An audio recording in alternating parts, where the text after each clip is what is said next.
Jamaah, oh jamaah, alhamdulillah. Alhamdulillahirrahmanirrahim, kita masih di Islam itu indah jamaah. Dan tema kita hari ini keseharian banget, temanya bagus banget. Ya Allah, engkau di mana? Masya Allah. Dan bintang tamu kita, wah gak kalah spesial lagi nih, KKI. Masya Allah, KKI nanti nanya-nanya lagi ya. Iya siap. Siap, Masya Allah. Nih jamaah aku punya tayangan lagi nih, parodi lucu seseorang yang sedang dalam kesulitan dan kesusahan. Kita lihat tayangannya jamaah, silakan. Kamu milih ya? Iya, aku ramal kamu gak naik kelas. Cewek jangkrik. Makanya belajar, jangan main game online mulu. Milih ya, kamu cantik. Teman-teman kalian di depan ini adalah calon-calon koruptor. Uang buku 15.000, bilang orang tua 50.000. Saya cuma 30.000 kok Pak. Saya juga paling ambil untung 5.000 satu buku. Kok kamu tahu rumahku? Aku juga tahu nama bapakmu, aku juga tahu nama ibumu. Kamu cemburu aku order ojek online. Cemburu itu cuma buat orang susah. Jadi? Dan aku sekarang lagi kesusahan. Ban sepeda aku bocor. Dilan, aku kangen. Jangan kangen, berat. Saya bapaknya. Tut, tut. Pulsa yang masih nebeng. Ya Allah, Dilan. Dilanda kesusahan. Dilan lagi kesusahan, dilanda kesusahan. Baik, ngomong-ngomong soal kesusahan, pertanyaan yang tadi tuh Ustaz Syam, yang tadi Apa jamaah sih? penasaran yang tadi aku potong. Kenapa pertolongan Allah bukannya semakin dekat malah semakin jauh, ada hal-hal yang membuat seperti itu gak Ustaz Syam? Siap. Lanjutin lagi ya. Baik. Silakan Ustaz Syam. Bismillahirrahmanirrahim. Tabik guruku Ustaz Maulana Habib yang dimuliakan Allah, Sony dan Keke yang dimuliakan Allah Subhanahu wa taala serta seluruh alim ulama yang dimuliakan Allah Subhanahu wa taala.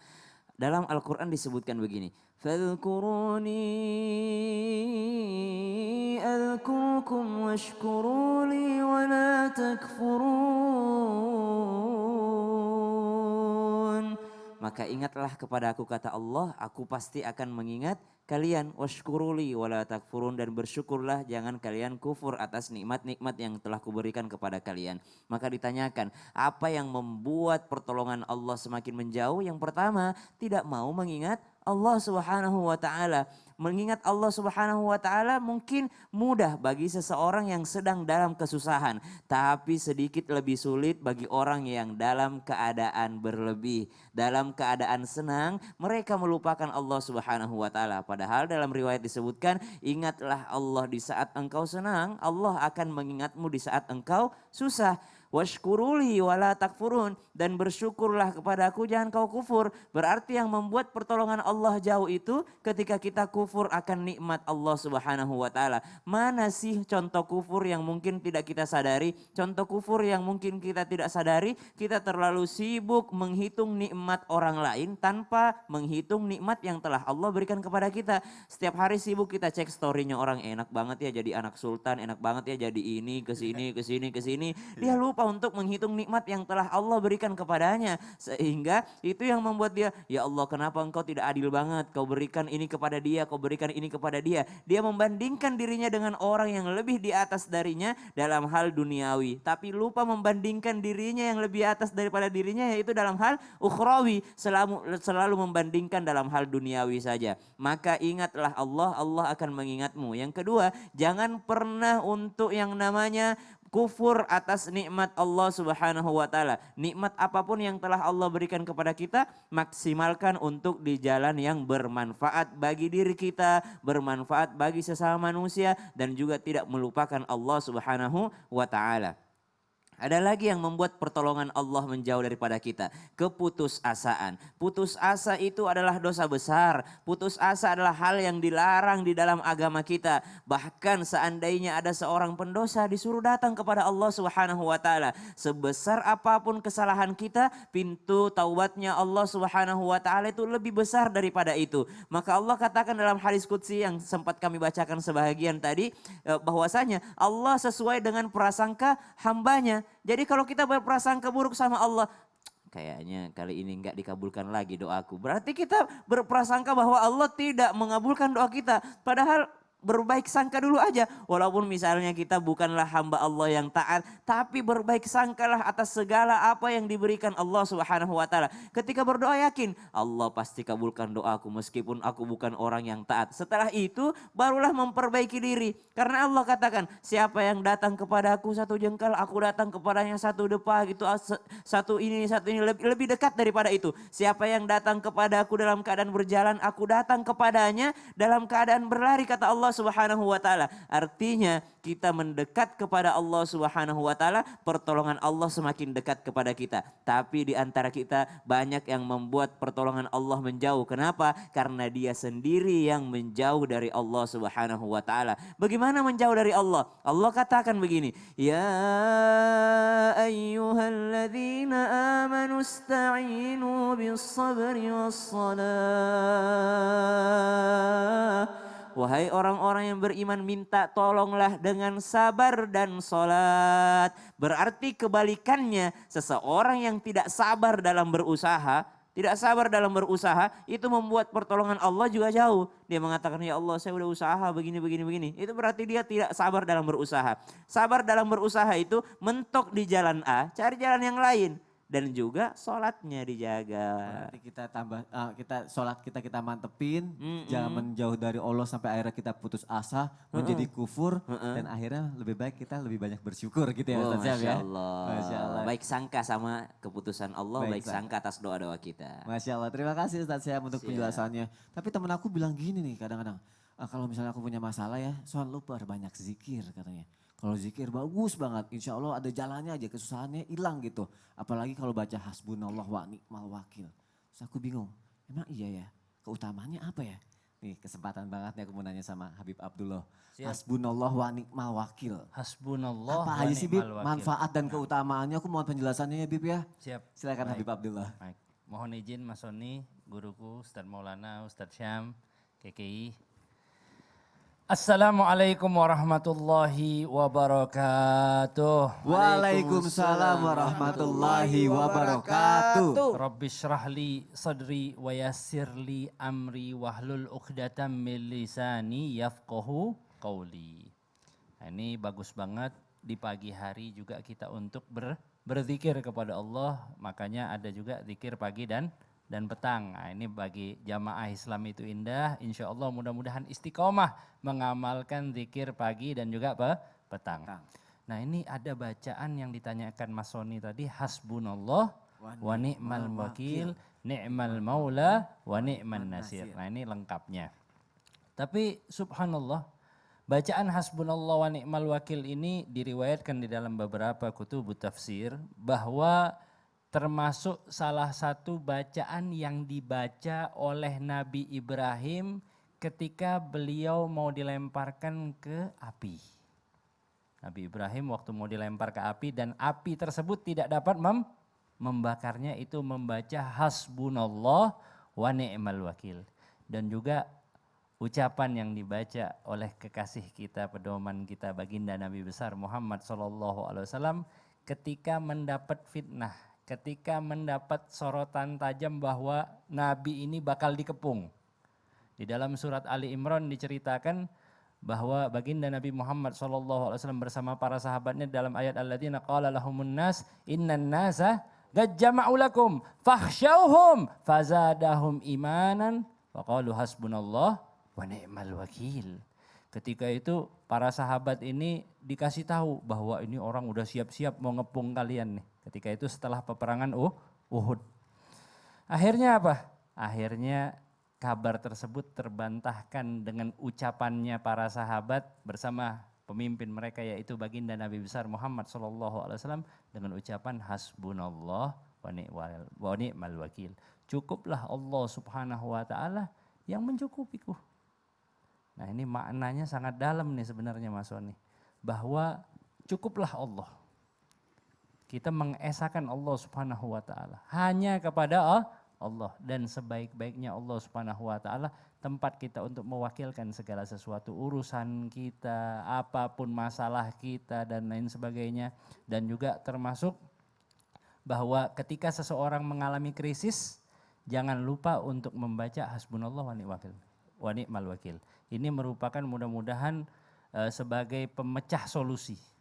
Memberikan solusi, kalau ingin dapat solusi terhadap salah satu masalah kita, baca hasbunallah wa ni'mal wakil.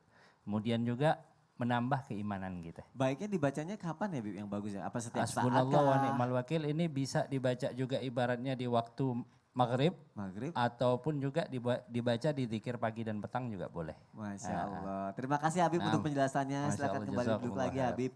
Masya Allah, jangan lupa perbanyak zikir kita. Semoga Allah memberikan pertolongan kepada kita jamaah yang ada di rumah. Kalau gitu sekarang langsung aja kita masuk ke segmen yang ditunggu-tunggu.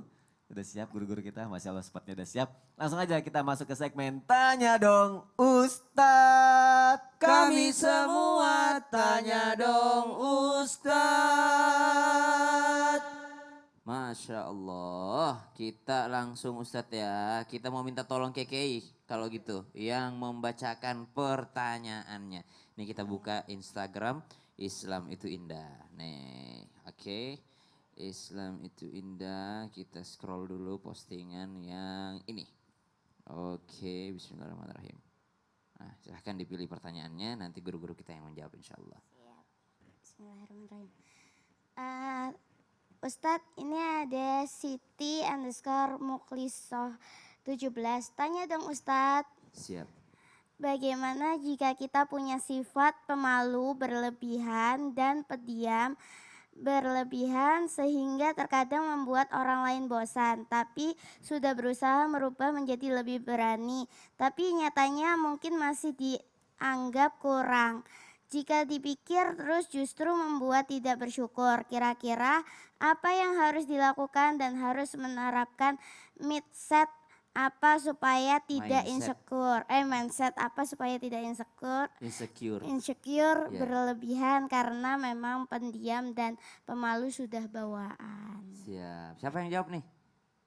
Oh, baik, bismillahirrahmanirrahim. Mengatasi insecure yang berlebihan, mengubah mindset kita supaya tidak terlalu malu gitu ya. Padahal malu itu adalah modal, al-haya'u minal iman. Malu itu adalah sebagian daripada iman. Bagian orang kalau nggak punya malu berarti nggak ada keimanan. Orang tuh kenapa nggak bermaksiat karena malu gitu. Malu sama Allah, malu sama malaikat, malu sama orang tua, malu sama diri sendiri dan malu atas nikmat-nikmat Allah yang telah diberikan Allah kepadanya. Maka dikatakan bagaimana supaya nggak insecure sama diri kita ya bersyukur gitu. Kalau insecure lawannya bersyukur gitu.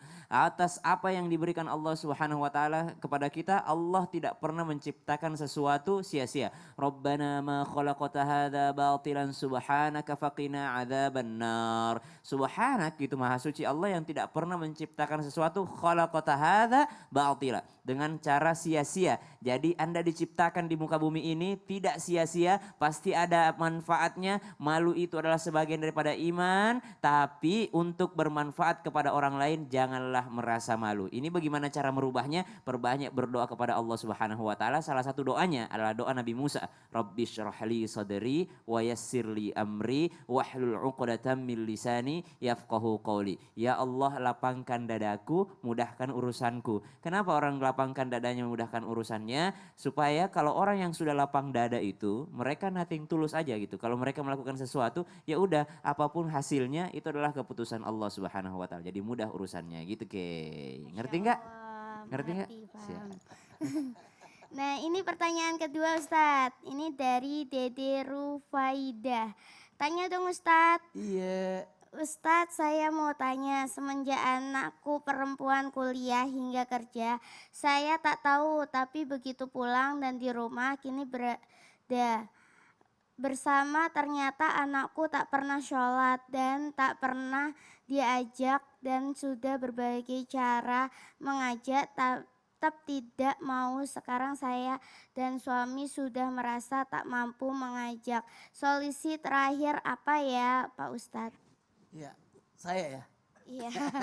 Baik, buat kita semua mohon izin tanpa menggurui kepada orang tua. Mungkin sekarang sudah merasa ini anakku sekarang udah malas salat ya. Padahal dulu waktu kecil rajin salat. Sekarang kok malas. Gimana caranya mengajarkan anak yang sudah dewasa untuk salat? Yang pertama yang harus kita lakukan, tanamkan kepada anak pendidikan agama. Makanya carikan guru, apalagi teman yang baik, lingkungan yang baik, itu yang paling bagus. Jadi kalau orang dewasa itu carikan orang-orang yang membuat dia ikut sholat sebenarnya. Kemudian kedua keteladanan. Kita rajin sholat, pasti anak akan ikut sholat. Apalagi kalau anak itu diajak untuk sholat. Jangan dimarah-marahin, diancam, ditakut-takut. Diajak aja sholat akan enak itu. Kita mampir sholat, sehingga ikut sholat. Kemudian paling hebat itu kalau bisa memberikan pujian kalau anak sholat. Apa sih ruginya kita memberikan pujian? Atau kalau bisa kasih hadiah. Dari Itu lebih wordnya enak. ya Ustadz Iya ya. nggak apa-apa. Allah aja kasih pahala kan? Iya berarti nggak apa-apa ya, Masya Allah. Oke. Oke Kei, Oh. oke mau nanya lagi kayaknya nih. Sekarang aku Nggak mau apa-apa. tanya nih, Ya. karena tadi kan udah baca. Heeh. Nah tanya dong Ustadz Syam, Iya. aku mau nanya dong, selama pandemi ini, sekarang ini kan ekonomi menurun kan. Gimana caranya Allah Biar memberi ditolong. pertolongan gitu. Jadi kebalikan yang tadi. Kalau yang tadi kenapa pertolongan Allah jauh, kalau sekarang bagaimana caranya supaya pertolongan itu dekat?